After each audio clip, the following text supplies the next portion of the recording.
Hello friends. ഈ hello പറഞ്ഞിട്ടൊരു hi പറയാത്തവരുണ്ട്, കണ്ടോ? Hello friends. ഇന്നാരും മിണ്ടത്തില്ലെന്ന് തോന്നുന്നു. അടി കിട്ടിയ ലക്ഷണമുണ്ട്. ഹായ് കൂട്ടുകാരെ. ഇന്നെന്താ ആരും മിണ്ടാത്തേ? യേശുവിൻ കുഞ്ഞുങ്ങളെ. ഇപ്പോഴാ പിടി കിട്ടിയേ. യേശുവിൻ കുഞ്ഞുങ്ങളെ എന്ന് വിളിക്കുമ്പോഴാണ് നിങ്ങൾക്കടെ എനർജി ലെവൽ ഒന്ന് കൂടി നിൽക്കുന്നത്. യേശുവിൻ കുഞ്ഞുങ്ങളെ. എന്തോ എനർജിയാ മക്കളെ. അടിപൊളി. എല്ലാവരും അങ്ങ് 100ക്ക് 100 നിൽക്കുക. യെസ്, ഈ എനർജി ലെവലോട് കൂടെയാണ് നമുക്ക് ഈശോപ്പച്ചൻ്റെ അടുത്തോട്ട് വരേണ്ടത്. ഈ എനർജി ലെവൽ. യെസ്, കണ്ടോ? എല്ലാവരും അവിടെ ജോഷുവായും രൂത്തും ജുവാനായും ജോയലും റോബിനും ജോബിനും ജാസ്ലിനും ജെസ്സിക്കായും നവീനും ആരുഷും അനയ എല്ലാം അങ്ങ് റെഡി. യെസ്, അങ്ങനെ വേണം.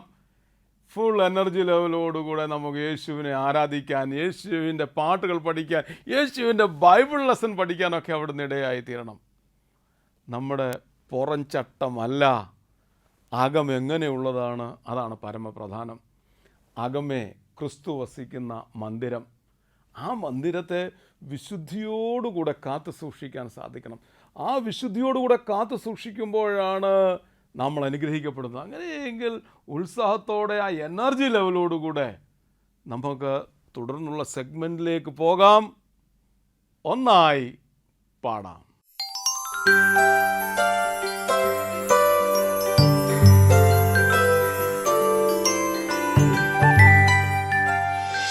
ഹലോ ഫ്രണ്ട്സ്, വൺസ് അഗെയിൻ നമ്മൾ കഴിഞ്ഞ ആഴ്ച ഒരു പാട്ടൊക്കെ പഠിച്ചിട്ട് എന്താണെങ്കിൽ ഒരു ഗ്യാപ്പ് എടുത്തതാണ്. വീണ്ടും നമ്മൾ കണ്ടുമുട്ടുന്നു. ഇന്നും ഒരു പാട്ട് പഠിപ്പിക്കാൻ വേണ്ടി തന്നെയാണ് ഞാനിവിടെ നിൽക്കുന്നത്. നിങ്ങൾക്ക് ഓൾറെഡി അറിയാവുന്ന കാര്യമാണ് അല്ലേ? അപ്പോൾ ഇന്നത്തെ പാട്ട് എന്ന് പറയുമ്പോൾ ബ്രദറും സിസ്റ്ററും തമ്മിലുള്ളൊരു പാട്ടാണ്. Hello brother, hello sister. നിങ്ങളുടെ വീട്ടിൽ ബ്രദറും സിസ്റ്ററും ഒക്കെ എങ്ങനെയാണ്? നല്ല ടേംസിലാണോ അതോ അടിപിടിയാണോ? ചിലരൊക്കെ അവിടെ നിന്ന് ഇപ്പോഴേ തെള്ളുന്നുണ്ട്. എൻ്റെ ഫോണാണ്, എൻ്റെ ടാബാണല്ലോ, ഇങ്ങനെയൊക്കെ പറഞ്ഞ് വഴക്കുണ്ടാക്കാറുണ്ട്. എന്നാലും നിങ്ങൾ പല കാര്യങ്ങളും നിങ്ങൾ ബ്രദേഴ്സ് സിസ്റ്റേഴ്സ് വഴക്കൊക്കെ ഉണ്ടെങ്കിലും പലതിലും നമ്മൾ ഒറ്റക്കെട്ടായിട്ട് നിൽക്കാറുണ്ടല്ലേ? പ്രത്യേകിച്ച് പൊതുവേ ഒരു ശത്രു വരുമ്പോൾ നമ്മൾ ഒരുമിച്ചായിരിക്കും അല്ലേ? നിങ്ങളുടെ പേരൻസൊക്കെ നിങ്ങളാരെങ്കിലും വഴക്ക് പറയാൻ വന്നാൽ നിങ്ങൾ രണ്ടുപേരും കൂടെ അങ്ങ് ചെല്ലും അല്ലേ, തടയാൻ എന്ന് പറഞ്ഞ പോലെ. അതുമാത്രം പോരാ, അല്ലാതെയുള്ള ചെറിയ ചെറിയ വഴക്കുകളൊക്കെ നമുക്ക് മാറ്റി എങ്ങനെ ജീവിക്കണം? പരസ്പരം ഫുൾ ടൈം സ്നേഹത്തിലും സന്തോഷത്തിലും സൗഹൃദത്തിലും ജീവിക്കണം. അതിനുവേണ്ടി നമ്മളെ പ്രോത്സാഹിപ്പിക്കുന്ന ഒരു പാട്ടാണ് ഇന്നത്തെ പാട്ട്. ഇതിനകത്ത് പറയുന്ന ഒരു പ്രത്യേക കാര്യം ഹോളി സ്പിരിറ്റിനെ പറ്റിയാണ്. ഹോളി സ്പിരിറ്റ് എന്താണെന്ന് നിങ്ങൾക്കൊക്കെ അറിയാം, പഠിച്ചിട്ടുണ്ട്, ബൈബിൾ വായിക്കാറുണ്ട്, പള്ളിയിൽ പോകുമ്പോഴൊക്കെ കേൾക്കാറുണ്ട്. പക്ഷേ അതെപ്പോഴേൽ നിങ്ങൾ അനുഭവിച്ചിട്ടുണ്ടോ? What is the holy spirit? അപ്പോൾ നമുക്ക് ദൈവത്തിനെ അറിയാം അല്ലേ? പിതാവ്, പുത്രൻ, പരിശുദ്ധാത്മാവ്. ഈ മൂന്നാമത്തെ സംഗതി പരിശുദ്ധാത്മാവ്, ഹോളി സ്പിരിറ്റ് എന്താണെന്ന് നമുക്കൊന്ന് മനസ്സിലാക്കാം. ഇതൊരു ഹിന്ദി പാട്ടാണ്. ഹിന്ദി പാട്ടിൽ ഒരു ലൈനിൽ പറയുന്നത് പവിത്ര ആത്മാ, അതായത് ഹോളി സ്പിരിറ്റ്, പവിത്രമായ ആത്മാവ്, ഹിന്ദിയിലെ ടെർമിനോളജിയാണ്. അപ്പോൾ എന്നാൽ നമുക്ക് പാട്ട് കേട്ടിട്ട് അങ്ങോട്ട് മുന്നോട്ട് പോകാം അല്ലേ? അതിൻ്റെ മീനിങ് ഒക്കെ പറഞ്ഞു തരാം. റെഡി? എന്നാൽ പിന്നെ പാട്ട് മ്യൂസിക്കും എല്ലാം കൂട്ടിയിട്ട് നമുക്കൊന്ന് കേൾക്കാം. നല്ല മൂവ്മെൻ്റ് ഒക്കെ അങ്ങോട്ട് വരട്ടെ. എല്ലാം റെഡി ആയിരുന്നോ? Start.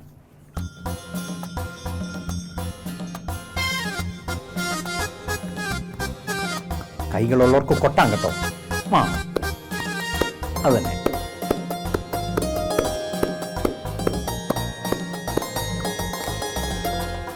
Hello brother, hello sister, एक बात को तुम समझो सबसे बेहतर. हेलो ब्रदर, हेलो सिस्टर, एक बात को तुम समझो सबसे बेहतर. पवित्र आत्मा के आशीष को पाकर जियो तुम लाइफ बेफिक्र, जियो तुम लाइफ बेफिक्र. सैतन से अब हमको है नो फियर, अब हम है यीशु के फ्रूट बेरर. सैतन से अब हमको है नो फियर, अब हम है यीशु के फ्रूट बेरर. കൊള്ളാം അല്ലേ? ഹലോ ബ്രദർ, ഹലോ സിസ്റ്റർ, एक बात को तुम समझो सबसे बेहतर. വല്ലോ പിടി കിട്ടിയോ? ചിലരൊക്കെ ഇത് പറയാൻ വലിയ ബുദ്ധിമുട്ടാണെന്ന് പറയാറുണ്ട്, നാക്ക് പഠിക്കാതെ വരുമ്പോൾ. നിങ്ങളൊക്കെ നാക്ക് പഠിച്ചിട്ടാണ് ഇരിക്കുന്നതെന്ന് തോന്നുന്നു. നാക്ക് കാണിച്ചേ. കൊള്ളാം, പഠിച്ചിട്ടുണ്ട്. എന്നാൽ പിന്നെ നല്ലതായിട്ട് പാടാം. അപ്പോൾ ആദ്യത്തെ ലൈൻ നമുക്കൊന്ന് പറഞ്ഞു നോക്കാം, അല്ല പാടി നോക്കാം. Hello brother, hello sister. പഠിക്കേ. ഗുഡ്, വളരെ എളുപ്പമാണ്. നിങ്ങൾ അവിടെ തന്നെ ബ്രദറും സിസ്റ്ററും ഒക്കെ ഒരുമിച്ചിരിപ്പുണ്ടെങ്കിൽ അങ്ങോട്ടും ഇങ്ങോട്ടും നോക്കി ഒന്ന് പാടാം അല്ലേ. സിസ്റ്ററിനെ ഒന്ന് നോക്കി, അല്ല ആദ്യം ബ്രദറിനെ നോക്കണം. സിസ്റ്റർ ഹലോ ബ്രദർ, അപ്പുറത്തൊന്ന് ഹലോ സിസ്റ്റർ. അപ്പൊ രണ്ടുപേരും ഒന്ന് അംഗീകരിച്ചു. എന്നിട്ട് എക് ബാത്ത് കോ തും സംചോ സബ്സെ ബെഹ്തർ എന്ന് പാടിക്കേ. എക് ബാത്ത് കോ, ബാത്റൂമോ അല്ല, ബാത്ത് കോ, അതായത് ഒരു കാര്യം ശ്രദ്ധിച്ച് കേൾക്കുക. ഏറ്റവും ഇമ്പോർട്ടൻ്റ് ആയിട്ടുള്ള കാര്യമാണിത്. അതാണ് ഈ ലൈനിൽ പറയുന്നത്. എക് ബാത്ത് കോ തും സംചോ സബ്സെ ബെഹ്തർ ഒന്ന് പാടി നോക്കിയേ. ഗുഡ്, വലിയ ബുദ്ധിമുട്ടില്ല അല്ലേ, ഞാൻ വിചാരിച്ചതിൻ്റെ അത്രയും പ്രശ്നമില്ല. എക് ബാത്ത് കോ തും സംചോ സബ്സെ ബെഹ്തർ. All right. ഇനി അടുത്ത ലൈൻ ആണ് നമ്മുടെ ഹോളി സ്പിരിറ്റിൻ്റെ ലൈൻ. പവിത്ര ആത്മാ കെ ആശിഷ് കോ പാക്കർ. ആശിഷ് എന്ന് പറയുന്ന ഒരു ചേട്ടനെ നമ്മൾ വിളിച്ചുകൊണ്ട് വരണം എന്നാണോ? അല്ല, പവിത്ര ആത്മാവിൻ്റെ ആശിഷ്, അതായത് ബ്ലെസ്സിങ്സ്. ഹിന്ദിയിൽ ആശിഷ് ബ്ലെസ്സിങ്സ് എന്നാണ് അല്ലേ, അനുഗ്രഹങ്ങൾ നമ്മൾക്ക് കിട്ടണം അല്ലേ, നമ്മൾ നേടിയെടുക്കണം. പവിത്ര ആത്മാ കെ ആശിഷ് കോ പാക്കർ. പഠിക്കേ. Very good. പവിത്ര ആത്മാ കെ ആശിഷ് കോ പാക്കർ. അടുത്ത ലൈനിൽ പറയുന്നത് ജിയോ തും ലൈഫ് ബേഫിക്കർ. നമ്മൾക്കിപ്പോൾ എല്ലാവർക്കും ജിയോയുടെ ഫോണൊക്കെ ഉണ്ട്, അതിൻ്റെ കാര്യമാണെന്നായിരിക്കും ചിലർ പറയുന്നത്. അതല്ല, നമ്മളെ ജീവിതം ജീവിക്കുന്നതിനെ പറ്റിയാണ്. എങ്ങനെയാണ് നമ്മളൊക്കെ ജീവിതം ജീവിക്കാറ്?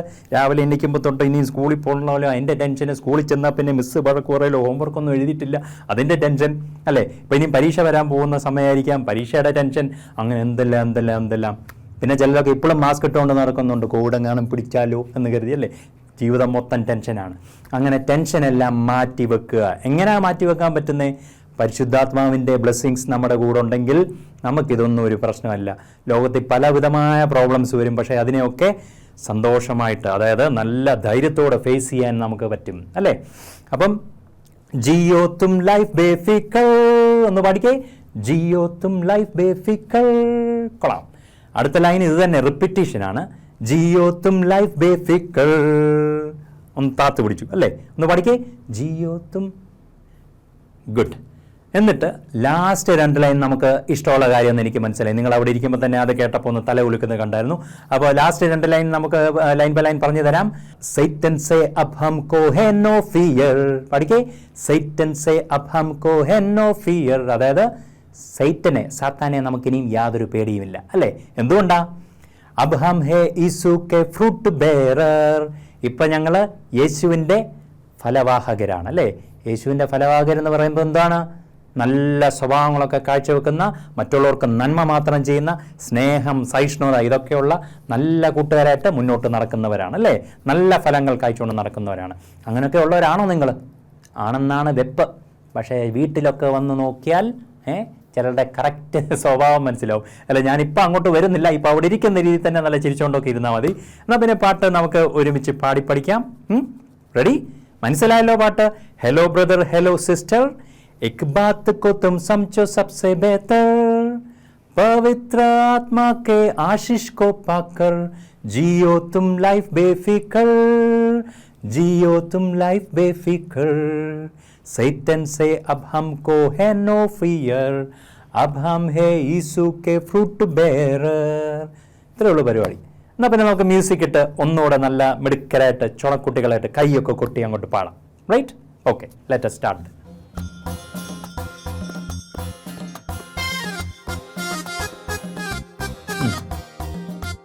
Very good. ചിലരൊക്കെ എടുത്ത് ചാടുന്നുണ്ട്, അവിടെ വെറുക്ക ചാടി മതി. 2, 3, 4. Hello brother, hello sister, एक बात को तुम समझो सबसे बेहतर. Hello brother, hello sister, एक बात को तुम समझो सबसे बेहतर. पवित्र आत्मा के आशीष को पाकर जियो तुम लाइफ बेफिकर. जियो तुम लाइफ बेफिकर. सैतन से अब हमको है नो फियर. अब हम है यीशु के फ्रूट बेरर. सैतन से अब हमको है नो फियर. अब हम है यीशु के फ्रूट बेरर. ഓക്കെ, എല്ലാവരും നന്നായി പാടി, നന്നായിട്ട് പഠിച്ചിട്ടുണ്ട്. പാട്ട് പഠിച്ചാലും നമ്മൾ കുറേ ആക്ഷൻ കളിച്ചാലും കുറച്ച് തുള്ളിച്ചാടിയാലും വലിയ കാര്യങ്ങളൊന്നുമില്ല. ഇതിൻ്റെ മെസ്സേജ് നമുക്ക് മനസ്സിലായില്ലെങ്കിൽ പ്രത്യേകിച്ച് വലിയ കാര്യമൊന്നുമില്ല. ഇന്നത്തെ പാട്ടിൻ്റെ മെസ്സേജ് നിങ്ങൾക്ക് മനസ്സിലായോ? എന്താണ്? ഹോളി സ്പിരിറ്റിൻ്റെ അനുഗ്രഹം, അതായത് പരിശുദ്ധാത്മാവിൻ്റെ അനുഗ്രഹം നമ്മുടെ ഉള്ളിൽ വരണം. അത് വരുമ്പോൾ നമുക്ക് പിന്നെ സൈറ്റനെയോ സാത്താനെയോ മറ്റ് പ്രശ്നങ്ങളെയോ ഒന്നും പേടിപ്പാനില്ല. നമ്മൾ യേശുവിൻ്റെ നല്ല ഫലവാഹകരായിട്ട് ജീവിച്ച് മുന്നോട്ട് നീങ്ങുന്നതായിരിക്കും. അപ്പോൾ ഗോഡ് ബ്ലെസ് യു മക്കളെ. എല്ലാവർക്കും നല്ലൊരു ദിവസം നേരുന്നു.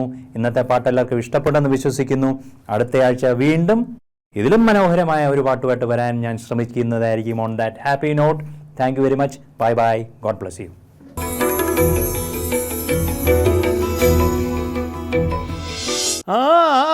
ഹിന്ദി പാട്ട്. Hello brother, hello sister. ഓ അവൻ എടാ, നീ നിനക്ക് നല്ലൊരു ബ്രദർ ഉണ്ടോടാ, അടി ഉണ്ടാക്കാത്ത നല്ലൊരു സിസ്റ്റർ ഉണ്ടോ? എപ്പോഴും സിസ്റ്ററിനോട് അടിയല്ലയോ? എന്നിട്ട് പെട്ടെന്ന് ചെന്ന് അതെൻ്റെ ചേച്ചിക്കും അച്ചാച്ചനൊക്കെ ഒന്ന് കൈ കൊടുത്തിട്ട് ഒന്ന് കെട്ടിപ്പിടിച്ചിട്ട് പറഞ്ഞേ, ചേച്ചി എനിക്കിഷ്ടമാണ്, അച്ചാച്ച എനിക്കിഷ്ടമെന്ന് പറഞ്ഞേ.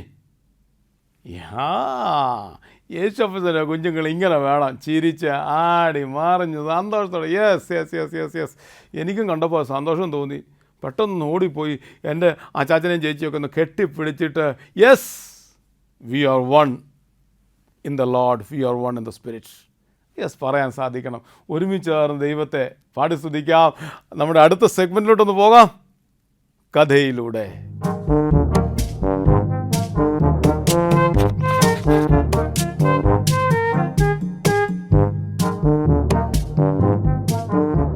ഹായ് ഫ്രണ്ട്സ്, നിങ്ങൾക്ക് എല്ലാവർക്കും കഥ കേൾക്കാൻ ഇഷ്ടമായല്ലേ? ഇനി ഞാൻ പറയാൻ പോകുന്നത് ഞാൻ പറയുന്ന കഥയല്ല കേട്ടോ. നമ്മുടെ വേദപുസ്തകത്തിൽ യേശു അപ്പച്ചൻ ഒത്തിരി ജനങ്ങളോട് പറഞ്ഞ ഒരു കഥയെ പറ്റിയാണ് നമ്മൾ പറയാൻ പോകുന്നത്. ആ കഥ കേൾക്കാൻ നിങ്ങൾ തയ്യാറാണോ? എന്നാൽ കേട്ടോളൂ.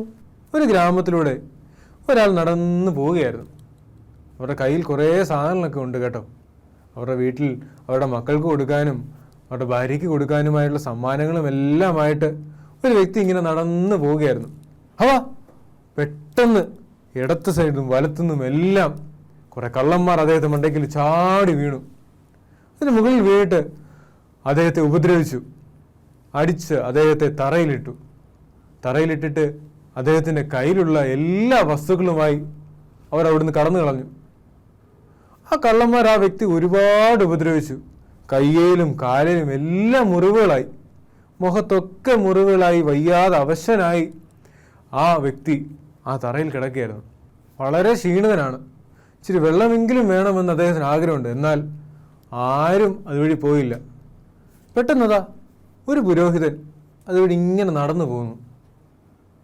അദ്ദേഹം നടന്നു പോകുന്ന വഴി ആ ആൾ ഈ തറയിൽ കിടക്കുന്ന ആളെ കണ്ടു. ആ ആൾ ഉറക്കെ കരഞ്ഞു, എന്നെ രക്ഷിക്കണേ, എന്നെ രക്ഷിക്കണേ, എനിക്ക് കുറച്ച് വെള്ളം തരണേ, എന്നെ ഒന്ന് രക്ഷിക്കണേ എന്നൊക്കെ ഉറക്കെ കരയുന്നുണ്ടായിരുന്നു. പക്ഷേ ഈ പുരോഹിതൻ എന്ത് ചെയ്തു? കണ്ടില്ലെന്ന് നടിക്കാതെ അങ്ങ് പതിയെ നടന്ന് തിരികെ അങ്ങ് പോയി. ആ തറയിൽ കിടക്കുന്ന ആൾ ഭയങ്കര വിഷമമായി കേട്ടോ. ആ ആൾ എന്ത് ചെയ്തു? വീണ്ടും അതുപോലെ അവിടെ കിടക്കുകയായിരുന്നു. എഴുന്നേക്കാൻ ഒരു വഴിയില്ല, വളരെ ക്ഷീണിതനായിട്ട് കിടക്കുകയല്ലേ. അപ്പോൾ അതാ വീണ്ടും ഒരാൾ വരുന്നു, ഒരു ലേവ്യൻ. പതിയെ അവിടുന്ന് നടന്നു വരുമ്പോൾ വീണ്ടും ഇദ്ദേഹത്തിന് മുന്നിലെത്തി. അപ്പോൾ വീണ്ടും ഇദ്ദേഹം കരയാൻ തുടങ്ങി, എന്നെ ഒന്ന് രക്ഷിക്കണേ, ആരെങ്കിലും എന്നെ ഒന്ന് രക്ഷിക്കണേ, എനിക്ക് എന്തെങ്കിലും സഹായം ചെയ്തു തരണേ, എനിക്ക് കുറച്ച് വെള്ളം തരണേ എന്നൊക്കെ ഉറക്കെ കരയുന്നുണ്ടായിരുന്നു.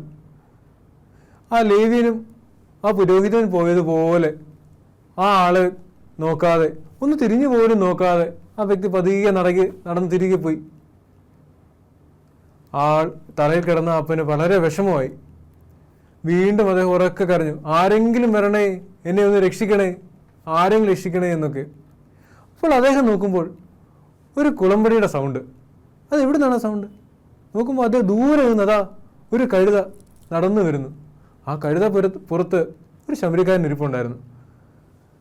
ഇദ്ദേഹം വീണ്ടും ഉറക്കെ കരഞ്ഞു, എന്നെ രക്ഷിക്കണേ, എന്നെ രക്ഷിക്കണേ, എനിക്ക് കുറച്ച് വെള്ളം തരണേ എന്നൊക്കെ ഉറക്കെ കരഞ്ഞു. ഈ കരച്ചിൽ കേട്ടുകൊണ്ട് ആ ശമരിക്കാരൻ ആ അദ്ദേഹത്തിൻ്റെ അടുക്കിലേക്ക് നടന്നു വന്നു. എന്നിട്ട് എന്ത് ചെയ്തെന്നറിയാമോ? അദ്ദേഹം പതുക്കെ എടുത്ത് ആ മുറിവുകളൊക്കെ ഒന്ന് തുടച്ചു കൊടുത്തു. അദ്ദേഹം കൊണ്ടുവന്ന വെള്ളമൊക്കെ ആ വ്യക്തിക്ക് കൊടുത്തു, ക്ഷീണമൊക്കെ മാറ്റി. എന്നിട്ട് ചോദിച്ചു, ഞാൻ എന്ത് ചെയ്യണം നിങ്ങൾക്ക് വേണ്ടി? എന്നെ ഒന്ന് രക്ഷിക്കണേ, എൻ്റെ മുറിവ്, എന്നെ കള്ളന്മാർ ആക്രമിച്ചു, എൻ്റെ കയ്യിലുള്ള എല്ലാം അവർ അടിച്ചുകൊണ്ട് പോയി, ഒരു സാധനം പോലും എൻ്റെ കയ്യിലില്ല, എല്ലാ വസ്തുക്കളും ഞാൻ എൻ്റെ കുഞ്ഞുങ്ങൾക്കെല്ലാം കൊടുക്കാൻ കൊണ്ടുവന്ന എല്ലാം ആ കള്ളന്മാർ തട്ടിക്കൊണ്ടുപോയി. എന്നെ ഒന്ന് രക്ഷിക്കണമേ. സങ്കടം തോന്നിയ ശമരിയക്കാരൻ ആ വ്യക്തിയെ കൂടെ കയ്യിലെടുത്തു. എടുത്ത് ആ കഴുതപ്പുറത്തിറക്കി പതുക്കെ നടന്ന് ഒരു സത്രത്തിലെത്തി. അവിടെ എത്തിയപ്പോൾ ആ ശമരിയക്കാരൻ ആ വ്യക്തിയെ കൂടെ ആ സത്രത്തിലേക്ക് കയറ്റി. അവിടെ അദ്ദേഹത്തിനെ ഒരു കട്ടിലിൽ കിടത്തി അദ്ദേഹത്തിന് മുറിവുകളെല്ലാം കെട്ടിക്കൊടുക്കുവാൻ അവിടുത്തെ ആളുകളോടൊക്കെ ശമരിയക്കാരൻ പറഞ്ഞു. എന്നിട്ട് അദ്ദേഹത്തിൻ്റെ ചെലവിലുള്ള കാശെല്ലാം ഈ ശമരിയക്കാരൻ അവിടെയുള്ള വ്യക്തിക്ക് കൊടുത്തിട്ട് തിരികെ പോയി. ഈ കഥ യേശുവപ്പച്ചൻ പറഞ്ഞത് എന്തിനാണെന്നറിയാമോ? നമ്മൾ മറ്റുള്ളവരെ സഹായിക്കണമെന്ന് പറയാൻ വേണ്ടി, ജനങ്ങളോട് പറയുവാൻ വേണ്ടി യേശുവപ്പച്ചൻ പറഞ്ഞൊരു കഥയാണിത്. ഈ കഥ നിങ്ങൾക്ക് എല്ലാവരും ഇഷ്ടപ്പെട്ടോ? എന്താണ് നമ്മൾ ഇതിൽ നിന്ന് പഠിച്ചത്? നമ്മൾ മറ്റുള്ളവരെ സഹായിക്കണം. വിഷമത്തിലും ദാരിദ്ര്യത്തിലും ഒക്കെ ഇരിക്കുന്ന ആൾക്കാരെ നമ്മൾ സഹായിക്കണം. നമ്മുടെ ഒരു കൂട്ടുകാരൻ ഒരു വിഷമത്തിലിരിക്കുകയാണെങ്കിൽ അദ്ദേഹത്തെ കൂടെ ആ കൂട്ടുകാരനെ കൂടെ നമ്മുടെ കൂട്ടത്തിൽ കൂട്ടി അവരുടെ സങ്കടങ്ങളൊക്കെ മാറ്റി കൊടുക്കാൻ ശ്രമിക്കണം. ഈ കഥ നിങ്ങൾക്ക് എല്ലാവർക്കും ഇഷ്ടമായോ? ഇഷ്ടമായെങ്കിൽ ഇത് നിങ്ങളുടെ കൂട്ടുകാർക്കും നിങ്ങളുടെ മാതാപിതാക്കൾക്കും ഒക്കെ ഷെയർ ചെയ്ത് കൊടുക്കണം കേട്ടോ. Thank you.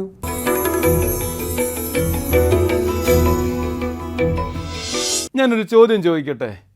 ഇവിടെ എത്ര പേർ ഇന്ന് കഥയിൽ കേട്ടതുപോലെ ശമരിയക്കാരൻ്റെ കൂട്ട് സഹായിക്കുന്നുണ്ട്? ആദ്യം ഒരു കൂട്ടർ വന്ന് ഉള്ളതെല്ലാം എടുത്തുകൊണ്ട് പോയി. കള്ളന്മാർ പറഞ്ഞത് നിനക്കുള്ളതെല്ലാം എൻ്റേതും നിൻ്റേത്. അതിൻ്റെ പിന്നാലെ ഒരു പുരോഹിതൻ വന്നു. പുരോഹിതൻ പറഞ്ഞു നിൻ്റേതെല്ലാം നിൻ്റേത്, എൻ്റേതെല്ലാം എൻ്റേത്. ഒന്നും ചെയ്തില്ല. പിന്നെ വന്ന ആൾ പറഞ്ഞു നിൻ്റേതെല്ലാം നിൻ്റേത്, എൻ്റേതും നിൻ്റേത്.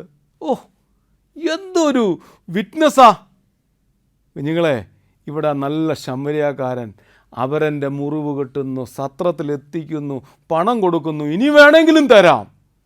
ആ വലിയ മനസ്സ്, ക്രിസ്തുവിന് വലിയ മനസ്സുണ്ടായതുകൊണ്ടാണ്, ആ നല്ല ശമരിയക്കാരനായ ക്രിസ്തുവിന് നല്ല മനസ്സുണ്ടായതുകൊണ്ടാണ് ഞാനും നിങ്ങളും സന്തോഷത്തോടെ ജീവിക്കുന്നത്. അങ്ങനെയെങ്കിൽ ആ നല്ല മനസ്സുള്ള ശമരിയക്കാരനായിരിക്കുന്ന ക്രിസ്തുവിനെ നമുക്ക് മുറുകെ പിടിക്കാം, ജീവിക്കാം. നമുക്ക് അടുത്ത സെഗ്മെൻറ്റിലേക്ക് പോകാം, കേൾക്കാം, അനുസരിക്കാം.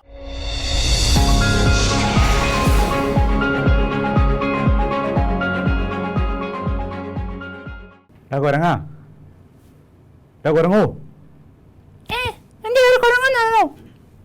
നിന്റെ പേര് കുരങ്ങെന്ന് വിളിച്ചാൽ എന്താ? നീ കുരങ്ങനല്ലേ അല്ലേ? എൻ്റെ പേര് കുക്കൂന്നാ. ഓ, നിന്റെ പേര് കുക്കു എന്നാണ്. ഇവന് കുക്കൂന്ന് വിളിക്കുന്നതിനേക്കാളും എനിക്കിഷ്ടം കുരങ്ങ എന്ന് വിളിക്കുന്നതാണ്. എനിക്ക് നിന്നെ കുരങ്ങാന്ന് വിളിക്കാൻ ഇഷ്ടമാണ്. ഓ, ഇവൻ എന്നെ കുരങ്ങാന്ന് വിളിച്ചാൽ ഞാൻ കുരങ്ങനാവൂ? ഇല്ല. പക്ഷേ നീ എന്നെ കുരങ്ങാന്ന് വിളിച്ചാൽ ഞാൻ കുരങ്ങനാകത്തില്ല. ഞാൻ പിന്നെ വിഷമിക്കുന്നത്? വിഷമിക്കേണ്ട ആവശ്യമുണ്ടോ? ഞാനൊരു മനുഷ്യനാണ്, നീ ഒരു മങ്കിയാണ്. അതെ, എനിക്ക് നീ എന്നെ ഇങ്ങനെ കളിയാക്കുന്നത് എനിക്ക് ഇഷ്ടമല്ല. ഓ, ഞാൻ നിന്നെ കളിയാക്കിയതല്ലല്ലോ. കളിയാക്കുമ്പോൾ നീ ഇങ്ങനാണോ പ്രതികരിക്കുന്നത്? കൂട്ടുകാരെ, നമ്മളെയും പലരും ഇങ്ങനെ കളിയാക്കാറുണ്ടല്ലേ? വേണ്ടാത്ത ചില വാക്കുകൾ വിളിച്ച്, വേണ്ടാത്ത ചില കാര്യങ്ങളൊക്കെ പറഞ്ഞ് കളിയാക്കുമ്പോൾ നമ്മളുടെ മനോഭാവം എങ്ങനെയാണ്? നീ എന്തുവാ ചെയ്യുന്നത്? ഞാൻ ചൂടാവും, തിരിച്ച് അവനെ വിളിക്കും. എന്തോ വിളിക്കും? ചീത്ത വിളിക്കുവോ? അയ്യോ, പാടില്ല പാടില്ല. തിരിച്ചങ്ങനെ പറയാൻ പാടില്ല, ചെയ്യാൻ പാടില്ല. അത് നമ്മളെ തളർത്തുക തന്നെ ചെയ്യും. അതുകൊണ്ട് ആരെങ്കിലും കളിയാക്കിയാൽ അവരോട് ദേഷ്യപ്പെടരുത്. ഒന്നാമത്തെ കാര്യമാണ് ദേഷ്യപ്പെടരുത്. ഓ, ദേഷ്യം. പിന്നെ എന്തോ ചെയ്യണം? അവിടുന്ന് ഇറങ്ങിപ്പോണം. അയ്യോ, ഇറങ്ങിപ്പോകുന്നതും ശരിയാണോ?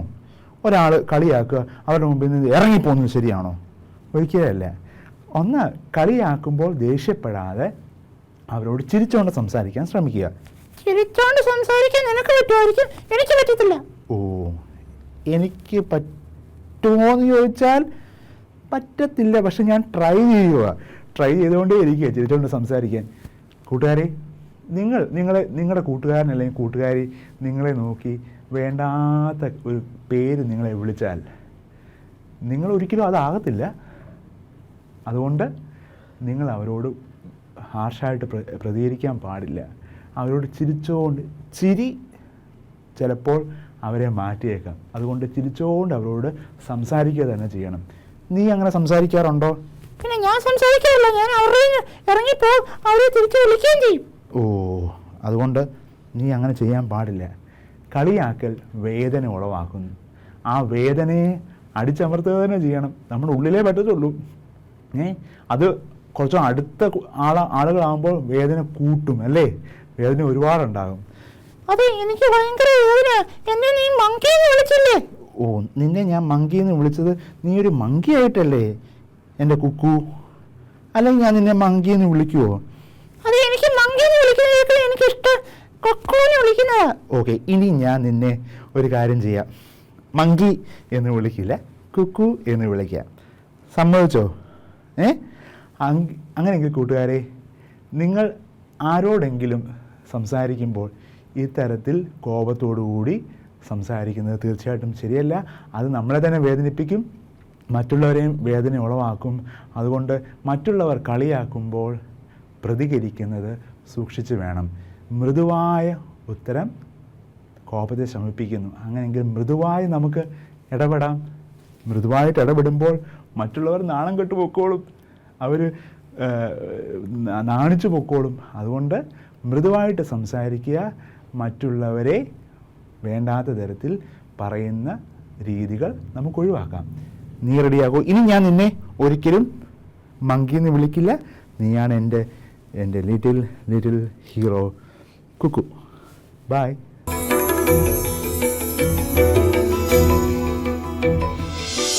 നിങ്ങൾ ആരെങ്കിലും കളിയാക്കിയിട്ടുണ്ടോ? ഉണ്ട്. കളിയാക്കിയിട്ടിരുന്ന് ചിരിക്കാറില്ലയോ? ഉണ്ട്. ഞാൻ ചോദിക്കട്ടെ, നമ്മളെ കളിയാക്കിയാൽ നമ്മുടെ മനോഭാവം എന്തോ? വാശി വരും, ദേഷ്യം വരും, കയ്യിലിരിക്കുന്ന സാധനം എടുത്തെറിയും. അങ്ങനെയെങ്കിൽ നമുക്ക് ഇഷ്ടമല്ലെങ്കിൽ, നമ്മളെ കളിയാക്കും നമുക്ക് ഇഷ്ടമല്ലെങ്കിൽ, നമുക്ക് വേറൊരാളെ കളിയാക്കാനുള്ള അവകാശമില്ല. അങ്ങനെയെങ്കിൽ നമ്മൾ ആരെയും കളിയാക്കാൻ പോകല്ലേ. നമ്മളെ കളിയാക്കുമ്പോൾ നമുക്ക് വിഷമം ഉണ്ടാകുന്നത് പോലെ മറ്റുള്ളവർക്കും വിഷമം ഉണ്ടാകും. അതുകൊണ്ട് യേശു അപ്പച്ചൻ്റെ കുഞ്ഞുങ്ങളൊന്നും കളിയാക്കാൻ പോകത്തില്ല. റെഡിയാണോ? ശരിയാണോ പറഞ്ഞേ? Yes, agreed. അടുത്ത സെഗ്മെൻറ്റിലേക്ക് പോകാം. പാടാം, നേടാം. നിങ്ങൾക്കും ആഗ്രഹമില്ലയോ നിങ്ങളുടെ പാട്ടും ഇവിടെ ഇങ്ങനെ പ്ലേ ചെയ്യണമെന്ന്? അങ്ങനെ പ്ലേ ചെയ്യണമെന്ന് ആഗ്രഹമുള്ള കുഞ്ഞുങ്ങൾ 2 മിനിറ്റിൽ കുറയാത്ത ഒരു പാട്ട് നന്നായി കാണാപ്പാഠം പഠിച്ച് മൊബൈൽ ഫോൺ ഈ വിധത്തിൽ പിടിച്ച് റെക്കോർഡ് ചെയ്ത് എത്രയും പെട്ടെന്ന് താഴെ കാണുന്ന നമ്പറിൽ ഞങ്ങൾക്ക് അയച്ചു തന്നാൽ അടുത്ത ആഴ്ച നിങ്ങളുടെ പാട്ടായിരിക്കാം പാടാം നേടാം എന്ന പ്രോഗ്രാമിൽ കാണാൻ സാധിക്കുന്നത്. Till then, Tata.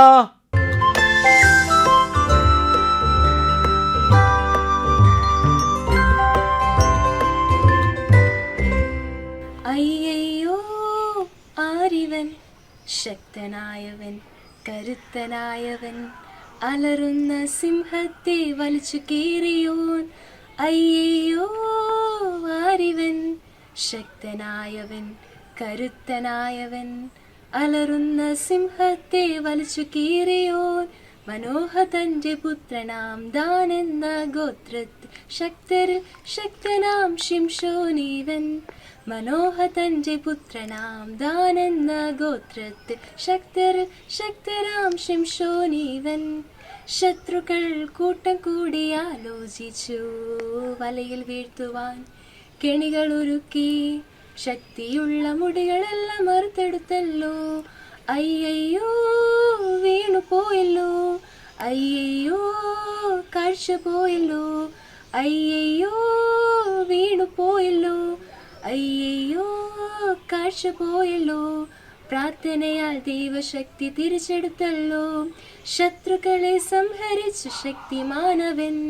ദൈവത്തെ മറന്നു നിങ്ങൾ ജീവിച്ചിടല്ലേ. ദൈവരാജ്യത്തിലെ കുഞ്ഞുമക്കളെ, ദൈവത്തെ മറന്നു നിങ്ങൾ ജീവിച്ചിടല്ലേ. ദൈവരാജ്യത്തിലെ കുഞ്ഞുമക്കളെ.